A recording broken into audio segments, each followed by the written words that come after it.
మాట్లాడవలసిందిగా కోరుతున్నాను.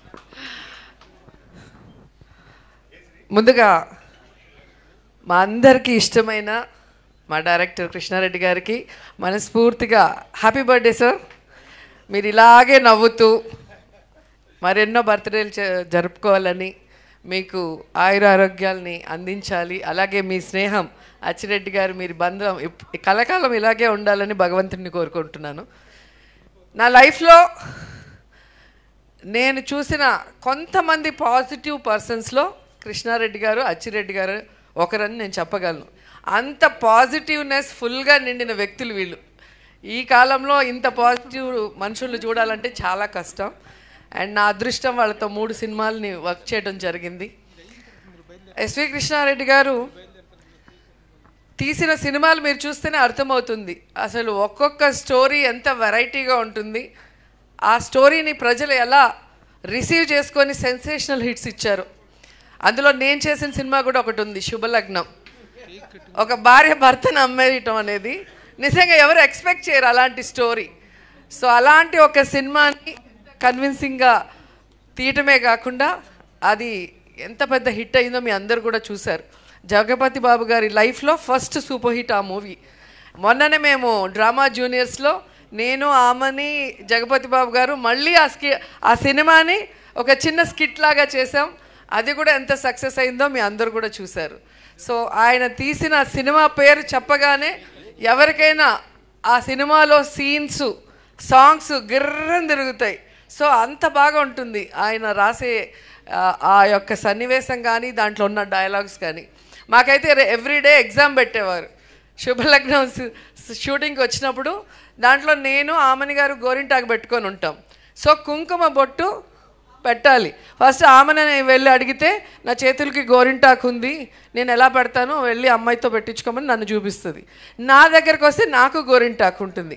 సార్ అన్నారు, నా స్టైల్లో మీ ఇద్దరు చేతితో పెట్టకుండా కుంకుమ బొట్టు పెట్టాలి, ఎలా పెడతారో ఒకసారి చెప్పండి అంటే జుట్టు చించుకున్నాం, పీక్కున్నాం, కానీ మాకు ఐడియానే రాలేదు.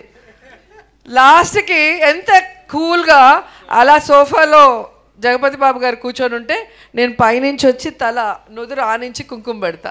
అంటే ఎవరి ఊహకి అందని సీన్ని అంత డీసెంట్గా, అంత సూపర్గా తీయటం అనేది సార్తోనే మనం చూడగలం. ఎందుకంటే ఆ ఒక్క సీన్ చెప్తేనే మీకు అర్థమైపోయి ఉంటుంది.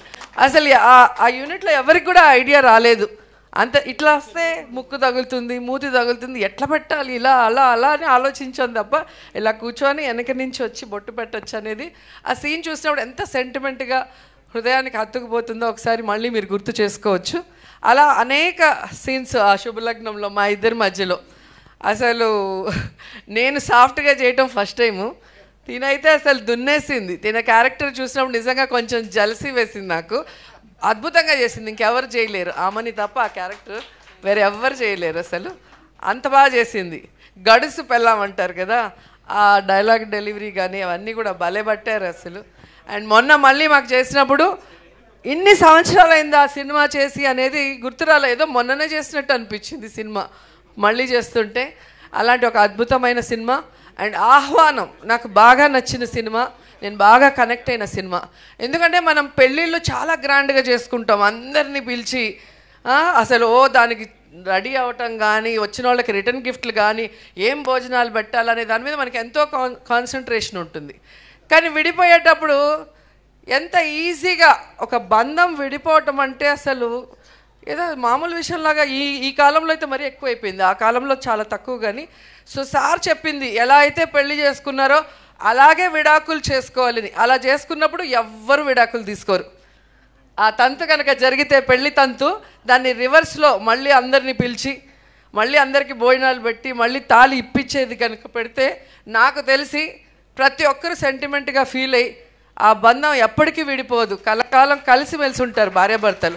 సో అలాంటి ఒక అద్భుతమైన మెసేజ్ ఇచ్చిన సినిమా సార్ తీశారు. నాకు అది ఇప్పటికీ చాలా ఇష్టం. ఎందుకంటే మనం ఒకసారి పెళ్ళి చేసుకునే ముందు ఆలోచించుకోవాలి, మనం ఉండగలుగుతామా లేదా, అడ్జస్ట్ అవుతామా లేదా అనేది. చేసుకున్న తర్వాత జస్ట్ లైక్ దట్ ఈ మధ్యకాలంలో ఫ్యాషన్ అయిపోయింది 1 month 2 monthsకే. అలాంటి వాళ్ళకి ఈ సినిమా మళ్ళీ రిలీజ్ చేసి ఒక మెసేజ్ ఇవ్వాలని మళ్ళీ కోరుకుంటున్నాను. అలాగే యమలీల అద్భుతమైన సినిమా. ఆలీ గారిని మనం కామెడీ ఆర్టిస్ట్గా చూసాం. ఆయన పర్ఫార్మెన్స్తో అలా కూర్చుంటే అలా నవ్విస్తూనే ఉంటారు మమ్మల్ని. అయితే సెట్లో ఎలా ఇరికిస్తారో. ఒక సినిమాలో అయితే డైరెక్టర్ గారు చాలా సీరియస్, ఒక మలయాళం డైరెక్టర్, తెలుగు సినిమా. దాంట్లో సీనియర్ ఆర్టిస్టులు అంతా ఉన్నారు.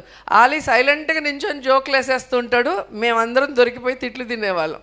అట్లా నవ్వించే ఆలీతో ఒక మదర్ సెంటిమెంట్ని సినిమాగా తీసి అందరితో కన్నీళ్లు పెట్టించగలిగారు అంటే హ్యాట్స్ ఆఫ్ సార్.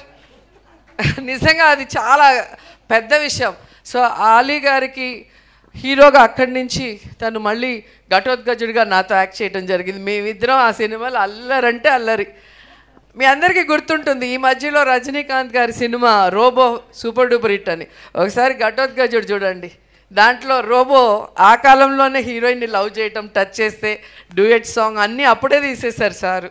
సో అలా వెరైటీ స్టోరీస్తో సెన్సేషనల్ హిట్స్ ఇచ్చారు. ఎందుకంటే నేను యాక్ట్ చేయాల, నేను యాక్ట్ చేసిందే చెప్పగలను. మీరు 1 అవర్ తర్వాత మీరు చూస్తే ఇండస్ట్రీలో మనం చూసాం, అందరూ ఏదో ఒక రంగంలో సక్సెస్ అవుతారు. కానీ కృష్ణారెడ్డి గారు మాత్రం డైరెక్టర్గా, రైటర్గా, ప్రొడ్యూసర్గా, హీరోగా ఇలా మల్టీ టాలెంటెడ్ అన్నిట్లో కూడా సక్సెస్ అయిన వ్యక్తుల్లో ఆయన కూడా ఒకరు. ఆయన పేరు ఎస్వి కృష్ణారెడ్డి, అంటే సత్య వెంకట కృష్ణారెడ్డి గారు ఫుల్ నేమ్. కానీ నేను అనుకుంటాను ఎస్ అంటే సెంటిమెంట్, వి అంటే వినోదం. సో సెంటిమెంట్ని వినోదంని కలగలిపి ఆయన తీసిన సినిమాలతో ఆయన ఇంటి పేరుగా పెట్టుకున్నారు ఎస్వి కృష్ణారెడ్డి గారు. అండ్ ఇండస్ట్రీలో ఆయన సినిమాల సక్సెస్ చూసి ఎస్ అంటే సక్సెస్, వి అంటే వర్సటైల్ అని కూడా చాలామంది అనుకున్నారు. అన్ని సూపర్ హిట్స్ రాజేంద్ర ప్రసాద్ గారితో కానీ మాతో కానీ ఇక్కడున్న అందరూ, ఆమని, ఇంద్రజ, లయ, రవలి చాలామంది కనిపిస్తున్నారు. చాలా ఇయర్స్ తర్వాత ఇంతమంది కలిసి కృష్ణారెడ్డి గారి పుట్టినరోజు జరుపుకుంటున్నామంటే ఆయన వ్యక్తిత్వం ఎంత గొప్పదో మీరందరూ కూడా తెలుసుకోవాలి. ఆయనతో పరిచయం ఉన్న వాళ్ళైనా, ఆయనతో వర్క్ చేసిన వాళ్ళైనా ఆయన్ని ఎప్పటికీ లైఫ్లో మర్చిపోలేరు. ఆయన అచ్చిరెడ్డి గారు అంత ప్రేమ అభిమానాన్ని పంచిపెడతారు. సొంత కుటుంబ సభ్యుల్లాగా మనం చూసుకుంటారు. కాబట్టే ఈరోజు ఇంత బిజీ షెడ్యూల్లో కూడా ఇంతమంది ఆర్టిస్టులు, ఇంతమంది హీరో హీరోయిన్లు, ఇంతమంది టెక్నీషియన్లు ఇక్కడికి వచ్చి సార్కి విష్ చేయాలి అని విష్ చేస్తున్నారు. ఆ విషయం అందరూ కూడా మరొకసారి గుర్తు చేసుకోవాలి. అండ్ నేను మనస్ఫూర్తిగా కోరుకుంటున్నాను, కృష్ణారెడ్డి గారు మళ్ళీ సినిమాలు తీయాలి, క్లీన్ సినిమాలు. ఆయన పేరు ఫ్యామిలీతో కలిసి చూసే సినిమాల కోసం ప్రేక్షకులు ఎదురు చూస్తున్నారు. సో మళ్ళీ వినోదాన్ని, సెంటిమెంట్ని కలగలిపి అద్భుతమైన సినిమాల్ని మనకు అందించాలని కోరుకుంటూ, ఇలాగే హ్యాపీగా ఆరోగ్యంగా ఉంటూ మమ్మల్ని మళ్ళీ సినిమాల్లో పెట్టి సినిమా తీయండి. హీరోయిన్గా అడగట్లేదు, మంచి క్యారెక్టర్స్ ఇస్తే చాలు, మేము కూడా అదే అన్నాను. సో మళ్ళీ మీ సినిమాలో చేస్తే అది అదృష్టంగా భావిస్తాం. ఎందుకంటే మీరు తీసిన ప్రతి సినిమా ఒక చరిత్ర, ఎప్పటికీ ప్రేక్షకులకు మర్చిపోలేరు. కాబట్టి వన్స్ అగైన్ అచ్చిరెడ్డి గారు సినిమాలు మళ్ళీ తీయాలి, మా డైరెక్టర్ గారితో సక్సెస్ చేయడానికి ప్రేక్షకులు రెడీగా ఉన్నారు. Wish you many more happy returns of the day sir. మీ స్నేహం ఇలాగే 10 కాలాల పాటు గట్టిగా ఉండాలి. Thank you sir.